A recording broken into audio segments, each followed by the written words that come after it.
Привет, друзья! Если вы не подписаны на канал, подписывайтесь, а если подписаны, проверьте колокольчик, ставьте лайки, комментируйте и распространяйте наши видео. Премьер-министр Наталья Гаврилица заявила, что проблема долга Приднестровья за российский газ может решаться только в международном арбитраже. Об этом она заявила в среду в интервью румынскому телеканалу ProTV. В ходе интервью она подтвердила, что долг Приднестровского региона перед «Газпромом» достигает $7,5 миллиардов.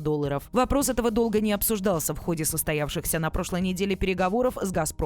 Этот вопрос мог бы обсуждаться в Международном арбитражном суде. Это долг, который образовался в том числе в результате решений «Газпрома». Всем понятно, что этот долг не может оплачиваться ни правительством Республики Молдова, ни компанией «Молдова-Газ», подчеркнула Гаврилица. Отвечая на вопросы журналиста, Гаврилица заявила, что проблема приднестровского урегулирования в целом зависит от геополитической ситуации. Мы выступаем за решение приднестровской проблемы исключительно мирными средствами. В ходе переговоров обсуждаем текущие проблемы, с которыми сталкиваются жители двух берегов Днестра. Ведем и переговоры в международном формате 5+2. В целом же решение приднестровской проблемы может быть только тогда, когда появится окно геополитических возможностей, сказала Гаврилица. Она подчеркнула, что в срочном порядке необходимо решать проблемы российского вооружения и боеприпасов с истекшим сроком хранения. Мы не можем знать, что там происходит на огромном складе с оружием в селе Колбасно. Понятно, что это опасно, вот поэтому мы настаиваем на том, чтобы это оружие было уничтожено с участием международных наблюдателей. Необходимо знать, какое оборудование ввозится в страну, какое оборудование покидает страну, что уничтожается на месте и каким образом, заявила молдавский премьер. Кроме того, Гаврилица призналась, что в процессе переговоров по контракту на поставку природного газа с «Газпромом» имели место определенные политические условия. Однако глава Кабинета министров не захотела уточнять, о чем российская сторона просила Кишинев. У нас были очень непростые переговоры с «Газпромом». Мы были очень тверды во всех переговорах, особенно в отношении неприятия политических условий, передают слова премьера СМИ. Были и политические дискуссии. Я очень твердо сказала, что цель правительства в Кишиневе – поддерживать дискуссии в экономической и торговой сферах. Я не хотела бы обсуждать эти условия. Они появились в процессе переговоров. Мы обсуждали, правительство Молдовы изложило свою позицию, сказала Гаврилица. Несмотря на то, что переговоры закончились и стороны пришли к общему знаменателю и подписали контракт, Гаврилица отказывается называть эти условия прагматичной внешней политикой. Никогда переговоры о контрактах на поставку природного газа не были настолько прозрачными и видимыми для общественности. Мы должны поддерживать активную, прагматичную внешнюю политику, ориентированную на благо наших граждан. Я думаю, что есть определенные вещи, которые лучше оставить позади и посмотреть, как мы можем улучшить ситуацию в будущем,